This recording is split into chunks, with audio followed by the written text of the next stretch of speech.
ফেসবুকে বলেন, ইউটিউবে বলেন, শর্টসে ঢুকে, রিলে ঢুকে, শুধু কানে বাজে এটা অনুপ্রেরণা, আরেক নাম তমুক ভাই, অমুক ভাই, তমুক ভাই। আর বিল্লাল ভাইরে কপি করতে করতে সবাই হয়ে যাচ্ছে বিল্লাল ভাই। আসলে তো আসল কোনটা বিল্লাল ভাই আমি আসলে চিনতেছি না, কোনটাই আসল বিল্লাল ভাই। সবগুলা কথা ছন্দে ছন্দে বলতেছে। এখন আমার কন্টেন্ট সব হয়ে যাচ্ছে ছন্দ, সবাই এখন লোকে বলে আমায় মন্দ। কেন আমার কথা কণ্ঠ সব হয়ে যাচ্ছে ছন্দ ছন্দ, আমি কথা বলতে পারছি না স্বাভাবিকভাবে। চোখের মধ্যে শুধু বাজে বিল্লাল ভাইয়ের কণ্ঠ।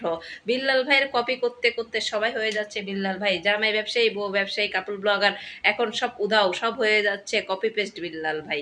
আদৌ সত্য কোনটা রিয়েল বিল্লাল ভাই আমি চিনি না তাকে। সবাই একটা ছবি ধরে ধরে সবাই একই রকম কন্টেন্ট বানায়। সব যদি একই রকম কন্টেন্ট হয় তাহলে কি হবে? যার যার ক্রিয়েটিভিটি সে তারটা দেখাও। তোমরা যদি বিল্লাল ভাইয়ের ক্রিয়েটিভিটা তোমরা নিজেরাই উজাড় করে রাখো, তাহলে বিল্লাল ভাই ক্রিয়েটিভিটা মানে ধুলির সাথে চলে যাবে। ভাই আমি কথাই বলতে পারতেছি না, শুধু আমার হয়ে যাচ্ছে ছন্দ, লোকে এখন আমায় বলবে মন্দ। আসলে ভাই কাউকে কেউ কপি করার কোনো দরকার নাই। সবাই দেখি বিল্লাল ভাইয়ের ব্যাকগ্রাউন্ড মিউজিকটাও ভিডিওর মধ্যে লাগিয়ে হয়ে যাচ্ছে বিল্লাল ভাই। ভাই বিল্লাল ভাই হওয়া কি এতই সহজ? বিল্লাল ভাই একজনই হবে। আমি জানি না বিল্লাল ভাইটাকে, রিল আর শর্টসে ঢুকলে শুধু দেখি বিল্লাল ভাই।